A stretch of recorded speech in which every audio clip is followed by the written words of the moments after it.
certain pessimistic myths suggest truths or suggested truths about a set of living arrangements. The set of living arrangements existed when the myths were made and when the words were written down in a set of sacred scrolls. And in the case of atheists, well, we could just say, the truth is, we know next to nothing about almost everything, and they take that truth about our set of living arrangements, project it into their imaginations, use their imaginations, and make a pessimistic myth. The pessimistic myth is a godless totality exists, and this pessimistic myths suggest the truth about their set of living arrangements. The truth is, we know next to nothing about almost everything.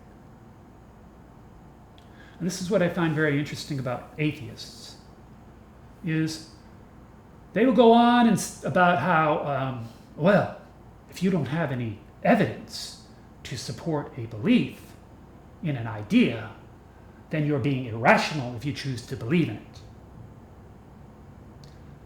Forgetting, of course, that our senses and perceptions are extremely limited.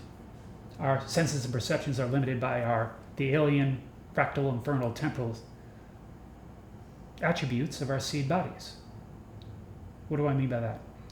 I mean, the attributes of our seed bodies are a finite quantity of energy, a fractal quality of space, an infernal, temporal longevity of time, and an infinite value of denominator.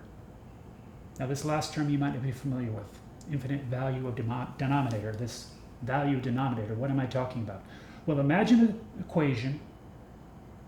On one side of the equation, you have the word self, representing self. Then you have an equal sign. Then you have a fraction. The fraction has a numerator and a denominator. The numerator, we're going to call that the totality. The totality is everything, everywhere, at all times.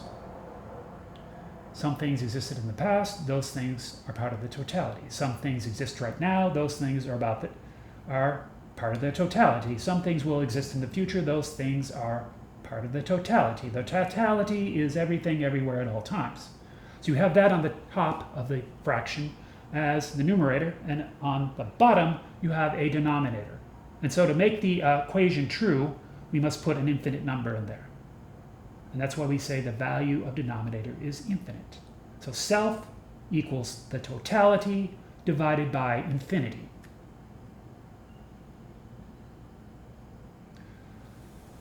So our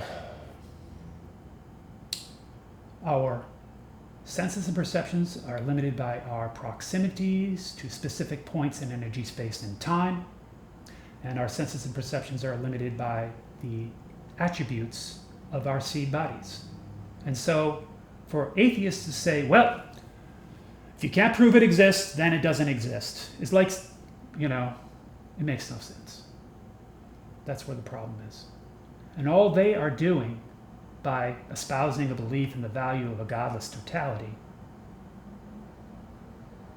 espousing a belief in the value of a pessimistic myth about the existence of a godless totality, all they're doing is elevating a myth to the level of a truth based on what?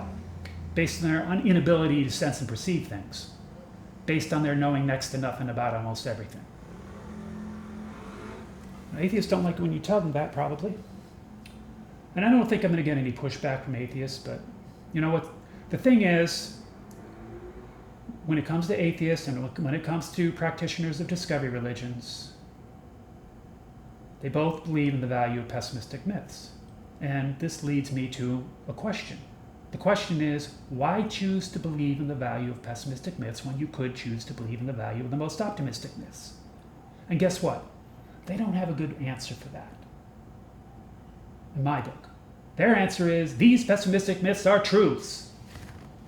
Or in the case of atheists, well, if you don't believe these pessimistic myths, self has one life to live, self has one body to give, self is only a seed in a body, a godless totality exists. If you don't believe these, then you're being irrational. You're being illogical. Maybe you're even insane.